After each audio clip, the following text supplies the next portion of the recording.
Alam po ba ninyo na si Yusek Cabral ay nag-text kay Senator Soto? Opo, nakita ko po. Bakit po niya ginawa yon? Siguro po, meron po siyang tinatago, Mr. Chairman. Hindi lamang po yon. Nagpresenta siya, gusto niya sigurong masiyahan si Senator Soto sa pag-aakala niya noon, Senator Soto kasi is a contender for Senate President. Ito ang Wow Trending. Yusek Maria Catalina Cabral nagpadala ng mensahe kay Senador Tito Soto kung meron ba daw itong gustong ipaprioritize na projects. Ito ang isiniwalat ni Senador Rodante Marcoleta, pero pagkatapos nga nito ay tinanggap ni DPWH Yusek Maria Catalina Cabral ang courtesy resignation. Nag-resign na ito at kinumpirma ng bagong upong sekretary ng DPWH na si Vince Dizon. Sa pagdinig kahapon sa Senado sa flood control projects, hindi sumipot si Cabral matapos itong mag-resign. Pero dahil nga ay isa si Cabral sa mga gumagawa ng magic sa mga maanumalusong project sa DPWH, pinadalhan na ng subpoena ng Senate Blue Ribbon Committee si Cabral. Sa isiniwalat ni Senador Win Gatchalian, ang mga proyekto na ginagawa tulad ng Wawa Builder, kontraktor na mga ghost projects ay wala sa program na nakalista sa GAA. Pero ang ikinagulat ng mga senador ay bakit nabigyan ng pondo ang DPWH para sa mga proyektong ito na hindi naman pala nakalagay kahit saan program. Dito nga sa pagtatanong ni Senador Rodante Marcoleta kay Vince Dizon, ang bagong upong DPWH Secretary, hindi lang dapat mga sapsap at botete ang dapat na mahuli, kundi pati na ang mga malalaking isda. Natuklasan din ni Senador Rodante Marcoleta ang mga programa ng DPWH na kung saan ay ito ang pinanggagalingan para makakuha ng pondo ang DPWH kahit pa hindi ito nakalista sa program funds. Buwelta pa nga ng mga netizens sa comment section kaya ayaw nila kay Senador Rodante Marcoleta. Magaling talaga siyang magtanong, alam mo yung practice lawyer talaga, hindi yung nagdudunong-dunungan lang. Yan si Senador Rodante Marcoleta, dapat ang may hawak ng Blue Ribbon Committee. Ang galing magtanong, nakakahiya naman kay Tito Sen at Ping Lacson. Magaling naman talaga si Senador Rodante Marcoleta, kaya nga kahit hindi ako maka-Duterte ay kasama siya sa na-vote ko. Pero sana lahat ng nasa pwesto walang magkakampi. Sana lahat ng nasa isip nila ang bansa, kung may nagawang pagkakamali panagutin kahit pa kaalyado. It's a pleasure of Senator Marcoleta. Thank you, Mr. Chair. In the agenda, I can see that Yusek Maria Catalina Cabral was invited, but I don't see her in this room, Mr. Chair. Why? May we hear from Secretary Vince Dizon? Mr. President, Mr. Chairman, good morning po sa members ng Blue Ribbon Committee, honorable members of the committee. I think for former Undersecretary Cabral, I just want to inform the body that I officially accepted the courtesy resignation of Undersecretary Cabral 2 nights ago, and I believe, Mr. Chairman, that I think she wrote a letter. No, she informed me by message late last night that she had written the committee. To inform her of that, to inform the committee of her, of the acceptance of her courtesy resignation, and thus, I think, requested not to attend. But of course, even if she is now just a private citizen and no longer part of the DPWH, I'm sure if the committee will require her to attend, she still must attend. But now no longer as a official of the DPWH, but as a private citizen. Thank you, Secretary Dizon, for the information. Mr. Chair, I don't think her resignation will shield her from her responsibility. There are personal questions that we need to ask her. More particularly, Mr. Chair, your own expose, I still recall in your last privilege speech, her text message to Senator Soto is very damning. I mean, it is something that we need to properly process. It is something that is probably within the heart of the system of DPWH. So kahit na mag-resign po siya, it will not matter to us.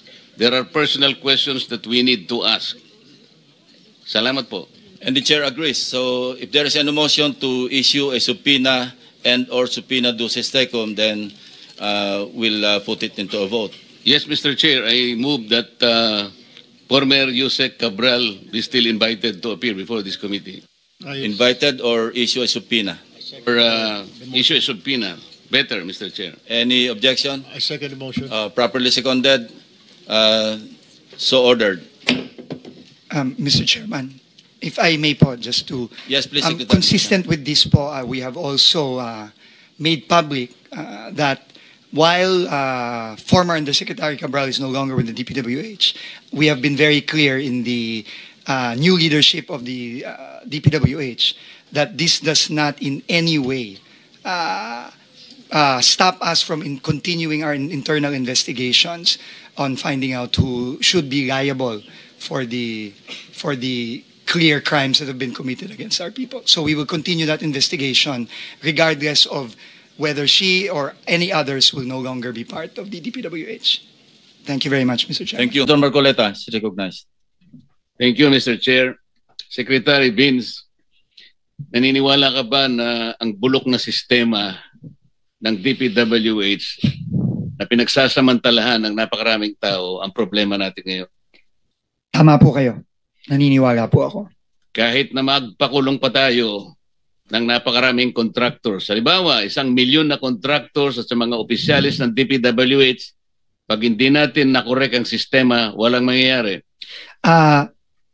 Partially agree po, Mr. Chairman, pero tingin ko importante din po na maipakita natin na may mananagot dahil po tingin ko ang isa sa pinakamatibay na deterrent sa nakikita nating nangyari ngayon is matakot po na may consequence po ang mga krimen na ginawa.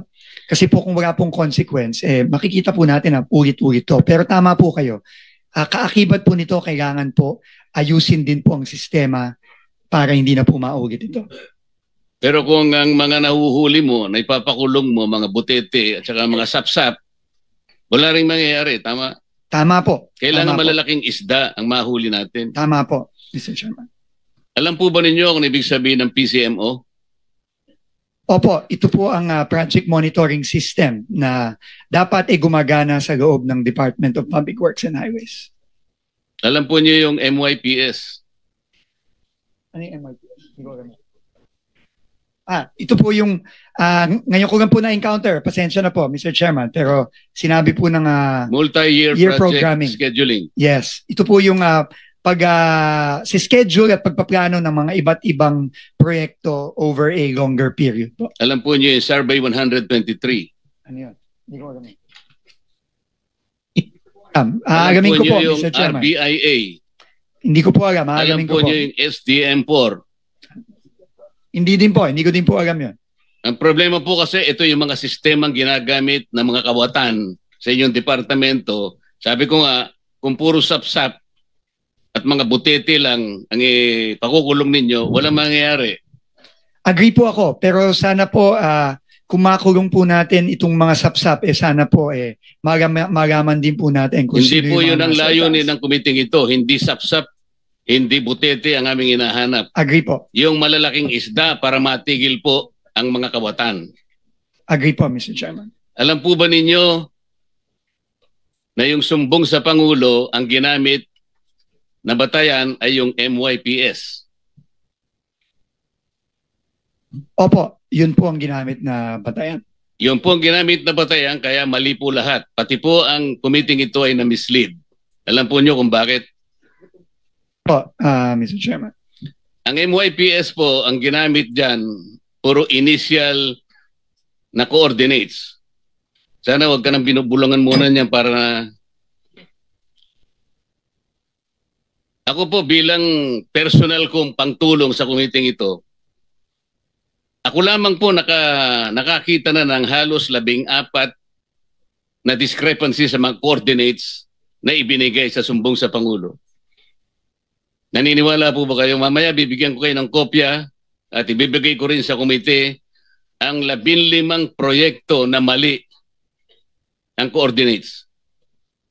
Posible po yung sinasabi ninyo, Mr. Chairman, na may maling coordinates. Nakikita na rin po namin yan ngayon sa ongoing investigation namin. Yung Mr. sumbong Chairman. sa Pangulo ay mali at ang nakikita ko po riyan halos 100 o isang libong proyekto mali ang coordinates. Ibig sabihin, kahit ano pong gawin yung pag-iimbestiga, kapag hindi po ninyo sinolusyonan ito, lalo po kayong malalagay sa misleading situations. Naniniwala po kayo? Naniniwala po ako. Kailangan pong solusyonan ito at ayusin itong mga sistemang ito. Ang PCMA po ang sinasabi nila geotag at real time. Hindi po totoo yan. Naniniwala po kayo? Opo, Mr. Chairman. Kailangan po ninyong makita yung kabulukan ng sistema. Kaya po kanina nalulungkot ako sapagkat wala dito si Yusek Cabral. Alam po ba ninyo na si Yusek Cabral ay nag-text kay Senator Soto? Opo, nakita ko po yung privilege speech po ni Senator Lacson na pinakita yung text message. Concentrate po tayo sa text niya kay Senator Soto. Yung po'y ginawa niya nung kami po ay ma-proclaim bilang senador. Tinanong po ba niyo siya kung bakit niya ginawa yun? Opo, tinanong ko po siya. In fact, nung una ko pong siyang tinanong, sinabi po niya wala siyang communication kay Senator Soto. Na hindi totoo. Well, clearly po, hindi po totoo dahil lumabas po yung text message at kinonfront ko po siya ulit at nagpaliwanag po siya na sinasabi po niya, siya po daw ay nagtatanong kung meron pong priority project ang opisina ng senador, which is clearly hindi consistent po dun sa unang sinabi niya sa akin. Sinabi nga po ng ating chairman sa kanyang privilege speech, Yusek Cabral was lying to her teeth. Totoo naman eh. Bakit po niya ginawa yun? Siguro po, meron po siyang tinatago, Mr. Chairman. Hindi lamang po yun. Nagpresenta siya, gusto niya sigurong masiyahan si Senator Soto sa pag-aakala niya noon, Senator Soto kasi is a contender for Senate President. Tinanong niyo ba siya kung si Senator Soto lang ang tinext niya? Sabi niya, sana makita ko yung priority niyo, 500 million for now. Ibig sabihin, may trans pa yun eh. Alam po ba niyo kung meron pa siyang tinext na ibang senador sa ganun ding pamamaraan?